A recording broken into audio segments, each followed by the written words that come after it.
Gran parte de la historia del periodismo se concentra en el centro de Lima. Si paseas por sus jirones y avenidas, encontrarás las grandes redacciones de populares medios de comunicación que sobreviven hasta la fecha. Y a pocas cuadras de la Plaza San Martín se viene formando nueva historia del periodismo. Historia reciente, pero no por eso menos impetuosa e importante. En las oficinas del semanario Sucesos, su director, Víctor Tipe, nos espera para comentarnos cómo es el ritmo de trabajo en un medio con esta circulación y además para relatarnos lo que ha aprendido con su vasta experiencia en medios como Diario El Sol, Diario Expreso, Global Televisión y TV Perú. Nos gustaría comenzar sabiendo si puede contarnos cómo fue que usted asume la dirección del semanario Sucesos. Bueno, este es un proyecto personal que iniciamos en marzo de este año con mi hermano. Es un proyecto independiente, no tiene vinculación con ningún grupo de poder, ningún grupo económico. Y era una inquietud que creo que cualquier periodista lo tiene desde que empieza, ¿no? Manejar su propio medio sin depender de alguien que ordene la línea editorial. O sea, es una cosa absolutamente personal y eminentemente periodística. ¿Es una dificultad o qué dificultades trae en todo caso asumir un reto propio, alejado de un medio de comunicación que sustente? Más que dificultades da satisfacciones, pero evidentemente como es un proyecto pequeño, chico, siempre hay problemas de índole financiero, pero que se van venciendo en base a esfuerzo, a sacrificio del pequeño grupo que nos acompaña, porque no solo somos dos. Para un proyecto de esta naturaleza necesitamos siempre diseñadores, fotógrafos, reporteros que salgan a la calle y que busquen noticias. Es de todas maneras un proyecto pequeño que de alguna manera está ya logrando calar en el público, ¿no? Ahora menciona la importancia del trabajo en equipo. ¿Cuántas personas trabajan en Sucesos entre personal periodístico, administrativo? El personal formal son 5 o 6 personas. Después hay un buen porcentaje de colaboradores que envían sus artículos eventualmente. O sea, podemos hablar de un 50% de formal, de personal de planta y otro de colaboradores. Basado en la experiencia que usted tiene trabajando en ese semanario y en otros medios, ¿cuál es la principal diferencia en el ritmo de trabajo? Si lo comparamos con un diario que tiene que salir todos los días, en el que la exigencia que se le da al periodista con el tema de la entrega de las notas varía y tiene más presión. Bueno, la presión es casi la misma. Lo que varía en realidad es el tratamiento que se le da a la noticia, ¿no? En un semanario tenemos que ser más profundo, más analítico, hay más tiempo. Pero evidentemente conforme llega el día de la hora del cierre, también ya tiene sus propias presiones, ¿no? Y se demanda mayor rapidez. Las notas que nosotros hacemos son mucho más amplias, mucho más investigadas y no tiene, al principio no tiene la vorágine de cierre que sí tienen los diarios. En los diarios el modo de cierre es diferente. En los diarios se cierra por secciones, en los diarios las secciones tienen horas tope de cierre. Por poner un ejemplo, la primera sección que debería cerrar siempre es la de espectáculos, que incluso da con páginas adelantadas el día anterior. Después debería ser deportes, dependiendo si hay actividades deportivas en la noche o no, policiales, locales, y al último siempre es la portada, como ocurre en los semanarios, que es una similitud que hay. Y en el semanario se va avanzando poco a poco, pero también hay necesidades de algunos cambios si es que surge una noticia muy, muy importante que implica cambiar todo, incluso la portada, ¿no? Entonces, en ese aspecto también hay una similitud. Eso es en líneas generales. Creo que me da pie a preguntar cómo es la selección propiamente de los temas cuando muchas veces en las clases nos enseñan de que la noticia tiene una duración de importancia muy rápida, a veces un día, 2 días. Cuando es un semanario hay que luchar contra esa idea. Bueno, sí. Ahí los criterios son más amplios, ¿no? Lo que hay que tratar es que la noticia no se desactualice y al mismo tiempo tenga una actualidad que pueda ser leído durante la semana. Entonces, la selección de temas, el tratamiento propiamente dicho, no sale a la selección. Pongo un ejemplo. La embajadora de Saharaui que está detenida en el aeropuerto hace 2 semanas. Entonces, esa es una noticia que evidentemente lo van a tocar todos los medios. pero nosotros debemos tratar de ver qué es lo que hay detrás de eso, y de hecho hay algunas cosas que no tratan todos los medios por la rapidez con los que trabajan los medios de comunicación diarios, ¿no? Uno de ellos es, por ejemplo, qué es lo que pasa en Saharaui y su conflicto con Marruecos. O sea, qué representa ella y cuál es su conflicto fundamental. Entonces, ese es el modo de ver las cosas, y que la noticia no pierda interés y pierda actualidad a lo largo de la semana.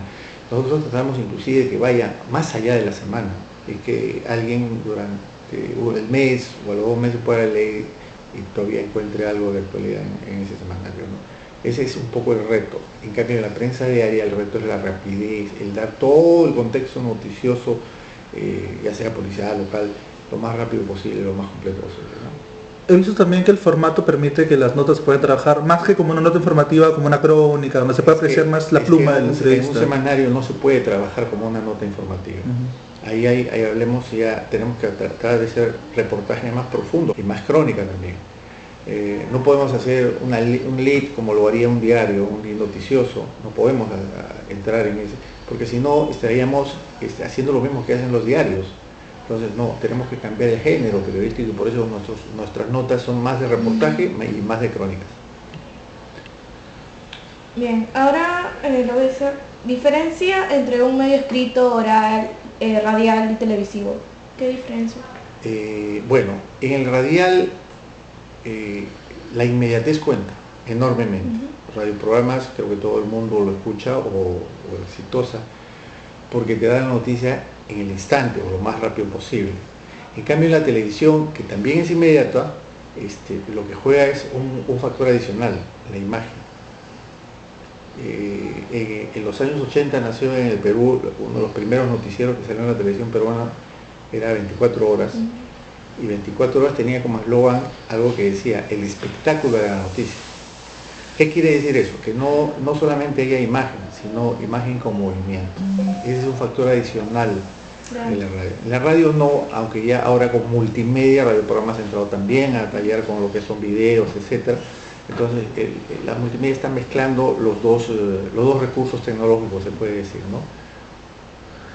Y en Sucesos aplican esta utilidad de las plataformas digitales, porque he visto la web, por ejemplo, y publican, hacen el seguimiento o la repetición de la nota que aparece en el físico, pero hay alguna especie de variación, se trabaja de forma diferente todo el tema de la web, redes sociales. Ahora ningún medio de comunicación, tanto escrito como televisivo o radial, puede estar al margen de las redes sociales, de ninguna manera. Tiene que haber una combinación, una cuestión proactiva. Nosotros lo que hacemos es anunciar la nota, inclusive desde el viernes, dado que nosotros salimos los lunes, de las principales notas que vamos a sacar. O sea, hacemos una pequeñísima promoción y luego comenzamos a rebotar ya lo que estamos publicando a lo largo de la semana que salimos. Eso es un poco lo que hay. ¿Cuál es la diferencia entre la edición física y digital? Pero no estamos entrando porque requiere también de mayores recursos, mayor inserción, hacer transmisiones en vivo, algo que ya un medio de comunicación grande, no ponemos toda la noche, si lo hacen, ellos ya tienen todo un equipo de contenido, se dedica a desarrollar temas para la propia web. Lo que hacemos en digital es poner, soltamos, por ejemplo, lo que hemos publicado en físico el lunes, soltamos 2 notas el lunes, 2 notas el martes, así sucesivamente, pero solamente 3 o 4 párrafos, no más. Y abajo se pone una nota que dice, si desea seguir leyendo, compre la edición impresa, ¿no? ¿Cómo es el cierre de edición en un semanario? Bueno, nosotros cerramos los viernes, con la portada, obviamente, generalmente hacemos eso, con la última nota, que es la más importante, ¿no? Que esperamos hasta el último para ver si sube alguna variación. Ahora, no siempre ocurre así. Si nosotros tenemos una exclusiva, lo podemos trabajar desde el lunes y poder tener la portada desde el lunes, porque sabemos que nadie tiene esa información, y de hecho nos ha ocurrido un par de veces, ¿no? Hace el mes de mayo hizo una entrevista a un terrorista en Bolivia que nadie lo había hecho, y bueno, yo lo obtuve 10 días en realidad, y bueno, ya sabíamos cuál iba a ser la portada de 10 días, en 10 días más adelante, ¿no? Así que, pero eso ocurre pocas veces, ¿no? Generalmente tratamos de ver, dependiendo cuál tema va a ser el de la portada, ¿no? Para efectos de tener un buen gancho noticioso, tratamos de que esa noticia sea de actualidad, de actualidad. O sea, la nota que, vamos a poner un ejemplo, Lavajato, ¿no? Tendría que ser algún ángulo de Lavajato, o un ángulo referido pues a alguna medida presidencial de la semana, o bueno, algún escándalo que pueda haber, algún trabajo de investigación en torno a alguna irregularidad, etcétera, porque nosotros tratamos de ver, en investigación generalmente se pisan muchos callos, sean del poder político o de los poderes fácticos privados, ¿no? Entonces, se puede hacer ese tipo de cosas y al final nosotros decimos cuál va a ser la portada y es lo último que hacemos en caso hay alguna modificación del contexto noticioso. ¿Qué recomendaciones nos daría a nosotros como estudiantes de periodismo? Que lean bastante. Si no leen, no van a aprender a escribir. Una de las cosas que uno tiene, el bagaje cultural, la mochila positiva que debe llevar es la información más allá de los diarios, sino la lectura. Si no leen, no van a poder ser buenos profesionales. Es como el futbolista que no entrena y patea pelota todos los días. Especialmente, ¿qué libros deberíamos leer? Los de periodismo, todo tipo de literatura, todo lo que se pueda, todo lo que llegue a la mano, todo. O sea, sin ningún tipo de distinciones. Claro, hay gustos, ¿no? Claro. Pero se empieza con los libros básicos de periodistas que han llegado a ser famosos como Vargas Llosa, García Márquez, sí, Hemingway, ¿no? O sea, Truman Capote, etc. Entonces con eso uno se va dando cuenta que desarrolla, va aprendiendo algunas técnicas, algunos trucos también literarios. Entonces, y va ampliando el vocabulario que es básico. Porque el periodista que tiene vocabulario reducido no llega a ser buen periodista, con 1000 palabras que uno sabe no llega a desarrollar una buena redacción. Entonces, básicamente eso, y correr mucho la cancha, porque el periodismo no se aprende en las aulas, eso es definitivo. Eso es definitivo, es en la calle. Es que no le gusta la calle, no creo que sea buen periodista. Ahora, evidentemente hay especialidades, ¿no? El que hace opinión no tiene que hacer eso.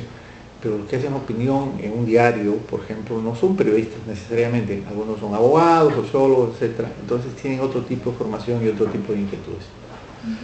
Para concluir, ¿podría enviar un saludo a los alumnos de la Universidad Jaime Basotti Meza? Pues un saludo muy afectuoso a todos los alumnos de la universidad.